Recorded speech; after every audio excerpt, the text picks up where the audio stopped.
அன்பு நேயர்களே, வணக்கம். நேயர்களே, ஒரு ஆணுக்கும் பெண்ணுக்கும் திருமண காலம் செய்யக்கூடிய காலத்தில் நட்சத்திர பொருத்தங்கள் என்பது பார்க்க வேண்டியது ஒன்று, அவசியமானது ஒன்றாகும்.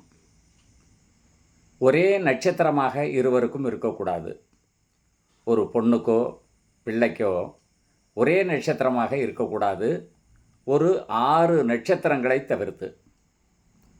அந்த 6 நட்சத்திரங்கள் எது ஆணுக்கும் பெண்ணுக்கும் ஒன்றாக இருக்கலாம் என்பதை பார்க்கும்போது, ரோஹிணி, அஸ்தம், திருவோணம், சுவாதி, உத்திரட்டாதி, ரேவதி, இந்த 6 நட்சத்திரங்களும் 27 நட்சத்திரத்தில் விதிவிலக்கானது.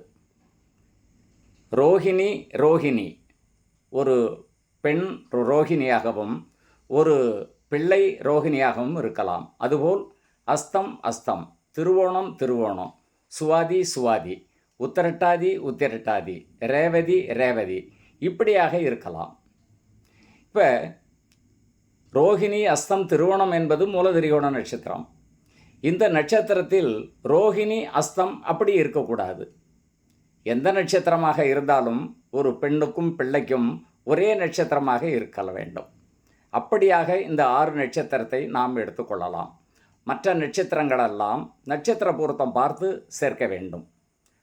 ஒரு ஆணுக்கும் பெண்ணுக்கும் ராசி ஒன்றாக இருக்கலாம், நட்சத்திரம் வேறாக இருப்பது மிகவும் சிறப்பானது. அதில் இந்த 6 நட்சத்திரங்கள் விதிவிலக்கானது.